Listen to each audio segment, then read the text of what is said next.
Hi friends, how are you today? I'm so glad to see you today. So, at school we've been talking about the different countries in the world. We've spoken about Mexico, Italy, Brazil, and Australia. Today, I'm going to read you a story about the wildlife, which is the animals, in Africa. South Africa is the country where I was born and where I grew up. I grew up in a town called Vereeniging, and then later on I moved to the city called Johannesburg. And after that, I moved to a town by the ocean called Ballito. So, are you ready for an adventure today, friends?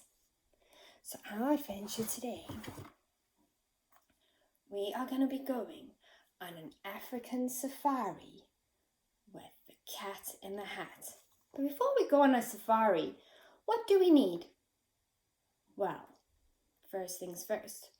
Always put your sunscreen on so you don't get sunburns. Then we need our binoculars so we can spot all those animals far away, like the lions and the leopards. Then we always have to wear a sun hat. Don't want to get sunburned, friends.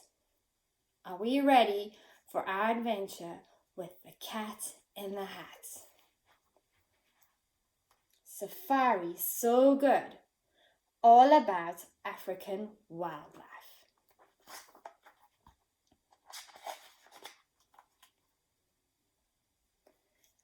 I'm the Cat in the Hat. Pack your bag. Come with me. We're going on an African safari. Pack your sunglasses and your sun hat.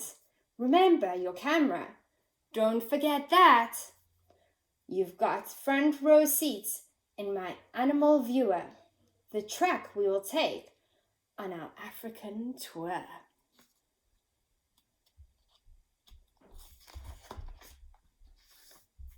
In the African Game Park, we will be getting a chance to see wildlife in a natural setting. But here is a fact I will tell you today. Animals are predators, or else they are prey. Predators hunt weaker animals to munch. Prey tries hard not to be a predator's lunch. Off to the viewer. We will go first. Here animals come to quench their thirst. Look at those warthogs. There's the warthogs. Mum, Dad, and piglets with their tails up in the air. African buffalo graze where it's wet. Their horns have the look of a sturdy helmet. See, it looks like they got a helmet on their heads. Grass 90 pounds. A hippo eats nightly. Are the babies called calves? Yes, you have guessed it right. Hippo skins can burn in the sun rays. Mud and water protect her, so that's where they stay.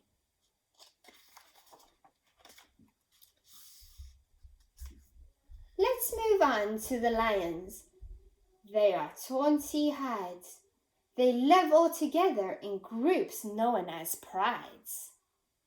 A cub has brown spots from his tail to his ears. At 3 months of age, all the spots disappear. Lions like sleeping for most of the day. Their roars rattle windows for miles away.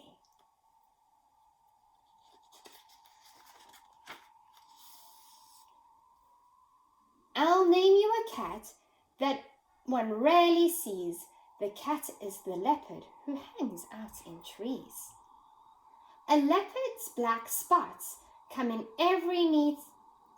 very neat sets of circular patterns that are called rosettes.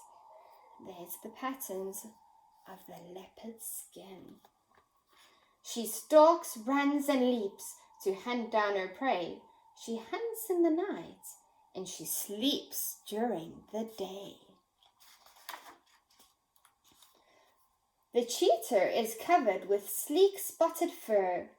The cheetah can't roar, but oh, it can purr. With long and strong legs, the cheetah has power to run up to 70 miles an hour. Cheetahs run fast, and here is the scoop. Cubs sometimes play soccer with elephant poop. Speaking of elephants, here is the word 50 or so can be seen in a herd. Male elephants can grow to 11 feet high and weigh over 10 pounds. Hello there, big guy. Calves walk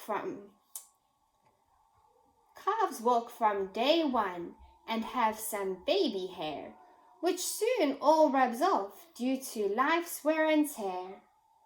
The whole herd will circle and sound their alarm and crowd around the young ones to keep them from harm. The elephant's tusks are tools, and you see, for scraping up roots or the bark of a tree. They also will use their tusks in a fight, and they tend to favor the left or the right. And just as one hand of yours is the stronger, one of the elephant's tusks can be longer. The trunk is the elephant's very long nose, which can lift heavy things or spray like a hose, or bolt like a trumpet that's made out of brass. Two kinds of rhinos. Oh, you are so right. One is called black and the other one's called white. But both rhinos are grey in Dick's camera's sight. So how do we tell the black from the white? A white rhino's lips are wide like a bow. He nibbles at grass, his head hanging low. Black rhino's lips are much wider. His mouth is a lot bigger and wider. And that allows him to graze on the grass and the plains.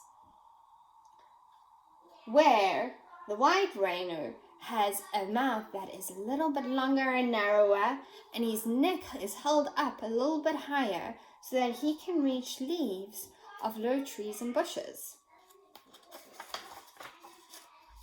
The zebra belongs to the horse family. Those stripes tend to make her quite tricky to see. They all look alike, but please bear this in mind. Each zebra has stripes that are one of a kind. Zebras rarely lie down and sleep on the ground. They sleep standing up. Predators might be around. And here's a question to stump you, all right? Are they white with black stripes, or are they black with white stripes? At birth, giraffes drop 6 feet to the ground. In minutes, they're standing and looking around. All giraffes forage it is plain to see. Here's one with her head in an African tree. Her 18-inch tongue and her tough, spongy lips help her to eat the leaves' sharp and thorny tips. Giraffes have big eyes with long lashes that bat at the dust and the grit and the bugs and all that. With strong legs and hooves and a good bit of trying, they can often outrun lions.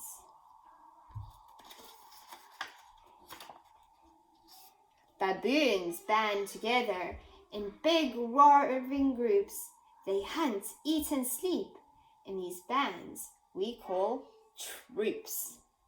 Baboons have sharp teeth and they walk on all fours. They eat plants and meat, so they are omnivores. Omnivores are animals that will eat plants and meat. Carnivores are animals that only eat meat. And herbivores are animals that only eat plants. Baboons are big pickers of each other's fur. They pick till they find every tick, flea, and burr. When danger is looming, baboons shout, "Wahoo! This means go away! We are not kidding you." Safari's so good, let's find a campsite where we will pitch our tent and stay for the night. The dog over there is the striped jackal. He welcomes his mate with a loud howling crackle. The gallingo's eyes, when they catch the light, glow green like cats in the dark of the night. The spotted hyena goes looking to eat the dead or the dying, a scavenger's treat. In the wee morning hours, herds of antelopes roam over 20 kinds called Mother's Africa home. We have just enough time to look at a few, so I'll pick out some different kinds to show you. Eland's is the largest. It measures 6 feet. The royal antelope, 10 inches petite. And don't miss the sight, whatever you do, of the twirly-horned, handsome, greater kudu. Impalas are small. Here's how to ID them. Stripes on their rear ends form a bold letter M. There's the letter M on its bottom. A head like an ox and a mane like a horse. A beard like a goat, the wildebeest, of course. Let's find just one more antelope if we're able. The bashful, soft-coated, sickle-horned sable. All of these antelopes can run fast, and so the fast will survive, not as often as the slow. Our safari is ending, but for goodness sakes, let's stop for one look at my 2 favorite snakes. This mighty rock python squeezes its prey. Snakes called constrictors behave in this way. The carpet viper, a small snake that everyone heeds. Its fangs inject poison. It lurks in the weeds. Safari so good. Home again like a shot. Just look at the great photographs we got. Which ones are your favorites? Which turned out the best? Some turned out all fuzzy, but we'll save the rest. My number of favorites, oh, take a wild guess. If you said the lions, I'd have to say yes. How did you enjoy your African safari, friends? Did you learn about some new animals? Well, why don't you go on an adventure outside and go see what kind of animals are out in your garden? Can you see bunny rabbits? What can you see? I hope you will join me tomorrow for another story, friends. Have a great day. Bye.